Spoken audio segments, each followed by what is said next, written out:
धनतंत्र से लोक शिक्षण। इस श्रृंखला के अंतर्गत आज के लेख का शीर्षक है पीड़ितों के आंसू पोंछना न भूलें।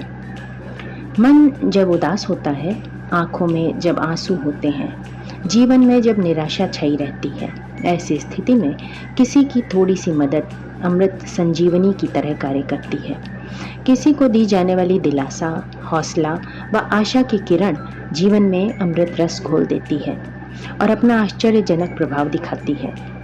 जब जीवन अंधियारे की काली घटाओं से घिरा होता है, इसी स्थिति में प्रकाश की एक छोटी सी किरण उम्मीद की तरह आती है और जीवन के अंधियारे में उत्साह का दिया जलाती है।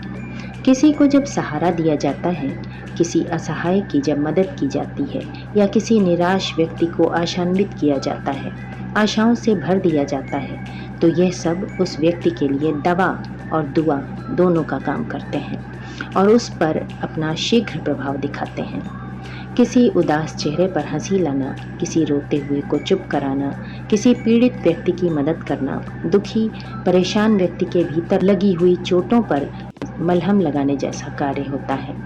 जब किसी को सहारा दिया जाता है और उससे यह 3 शब्द बोले जाते हैं कि मैं हूँ ना या भगवान है ना, अब चिंता करने की कोई बात नहीं, ये 3 शब्द ही व्यक्ति के लिए जादू की तरह असरदायक होते हैं और उसकी बहुत सारी चिंताओं को पल भर में दूर करने के लिए काफ़ी होते हैं। बहुत सारी चिंताओं के बादल यदि भरोसे के इन 3 शब्दों से उड़ जाएं, तो फिर इन्हें बोलने में क्या हर्ज है। इस बारे में मिशिगन यूनिवर्सिटी के मनोचिकित्सा विभाग के प्रबंध निदेशक डॉक्टर जी डेलेक के अनुसार, किसी उदास या मुसीबत में फंसे व्यक्ति के लिए थोड़ा सा भी प्रयास करना उसे हिम्मत देता है। किसी भूखे व्यक्ति के लिए भोजन का प्रबंध कर देना, बीमार व्यक्ति को चिकित्सक के पास ले जाना, परेशान व्यक्ति की तकलीफ़ों को सुन लेना, काम करने में दूसरों की मदद व सहायता करना आदि छोटी छोटी बातें हैं जो दूसरों के लिए बहुत मायने रखती हैं और इनके प्रभाव का हम कभी अंदाज़ा भी नहीं लगा सकते। जब कोई व्यक्ति निराश हो जाता है, हताश हो जाता है, तो उसे ऐसा लगता है कि वो किसी अंधेरी गुफा से अकेले ही निकल रहा है। ऐसी स्थिति में यदि कोई व्यक्ति यह भरोसा दिलाता है कि वो अकेला नहीं है, हम उसके साथ हैं, तो यह भरोसा ही उसे हिम्मत देता है और उसे जीवन के अंधेरे से भरे कठिन मार्ग को सरलता से पार करने में, आसानी से पार करने में मदद करता है।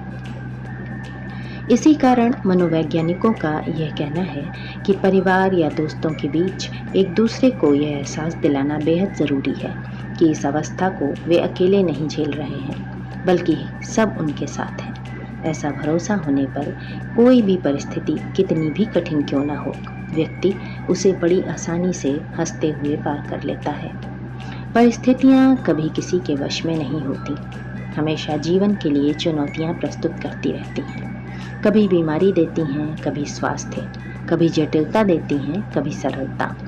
ऐसी स्थिति में व्यक्ति को यह भरोसा दिलाना बहुत ज़रूरी होता है कि परिस्थिति कैसी भी है, इसमें उसकी कोई गलती नहीं है, उसका कोई दोष नहीं है।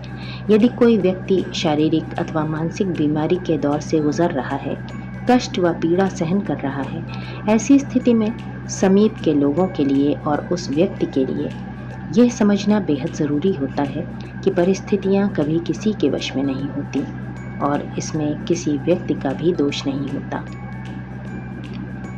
यदि कोई इन बातों को नहीं समझता, तो वो अपनी समस्याओं को घटाने के बजाय बढ़ाता है। हर व्यक्ति की ज़िंदगी में बहुत सारी समस्याएं हैं। ऐसे में यदि व्यक्ति समस्याओं के लिए खुद को दोषी ठहराने लगता है, तो समस्याएं घटने के बजाय विकराल रूप लेने लगती हैं। यदि व्यक्ति को यह एहसास होता है कि जो भी समस्याएं हैं उसमें उसकी कोई गलती नहीं है, तो ऐसे में व्यक्ति के अंदर जोश का संचार होता है और वह पूरी मेहनत के साथ समस्याओं के समाधान में जुट जाता है। जब भी हमारी कोई गलती हो, तो उसे स्वीकार करना भी समस्याओं को जटिल होने से बचाता है। जब हम अपनी गलतियों को छिपाते हैं, तो समस्याओं को उलझाने का काम करते हैं। यदि हमारी कोई गलती नहीं है और दोषारोपण किया जा रहा है, तो ऐसी परिस्थिति में भी किसी तरह का तनाव लेने की ज़रूरत नहीं, क्योंकि सच्चाई ज़्यादा देर तक छिपती नहीं और षड्यंत्र या बुराई ज़्यादा देर तक टिकती नहीं। असहाय व्यक्ति की जब मदद की जाती है तो वह मदद इतनी बेशकीमती व महत्वपूर्ण होती है कि मानो डूबते हुए को तिनके का सहारा मिल गया हो। यदि किसी की मदद करना संभव न हो, फिर भी यथासंभव मदद के लिए केवल पूछ लिया जाए, बस इतना ही कहने मात्र से व्यक्ति की मदद हो जाती है, मन को तसल्ली मिल जाती है। परेशान व्यक्ति के साथ कुछ समय बिताना, उसका हाल चाल पूछना, उससे हंसी मजाक करना, उसकी पसंद की चीज़ें लाना, निराशा में घिरे व्यक्ति को प्रोत्साहित करना, भरोसा दिलाना, आगे बढ़ने के लिए प्रेरित करना आदि मदद करने के विभिन्न तरीके हैं जिन्हें आजमाना चाहिए।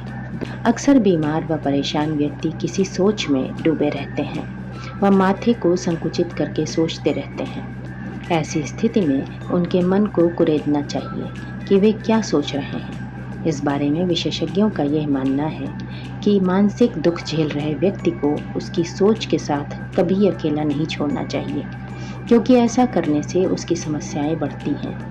यदि प्रश्न पूछने पर उत्तर के रूप में नकारात्मक प्रतिक्रियाएं मिलती हैं और उन्हें सुनने से ऐसा लगता है कि व्यक्ति बहुत निराश है, तो उसे यह समझना चाहिए कि ऐसी परिस्थितियों में इस तरह के नकारात्मक विचार आते हैं, इसलिए इन विचारों पर ध्यान न दें। परिस्थितियां इतनी बुरी नहीं हैं जितना उनके बारे में सोचा जा रहा है, इसलिए अपने इस बुरे समय में भी कुछ अच्छा सोचा जाए, क्योंकि बुरा नहीं होगा, सब अच्छा होगा। दिलासा के दो शब्द निराशा में डूबे हुए व्यक्ति को आशान्वित करते हैं, उसके रोते हुए चेहरे पर मुस्कान लाते हैं, दुखी चेहरे पर प्रसन्नता लाते हैं। हमारे छोटे छोटे मदद के प्रयास किसी दुखी व्यक्ति के आंसू पोंछ सकते हैं, किसी रोते हुए चेहरे पर मुस्कुराहट ला सकते हैं। तो क्यों न हम इस ओर अपने कदम बढ़ाकर देखें। जीवन की खुशियाँ और संतुष्टि की चाबी यहाँ भी छिपी है। इसी के साथ ही लेख यहीं समाप्त होता है। अखंड ज्योति, दिसंबर सन 2015, पृष्ठ संख्या 13 और 14।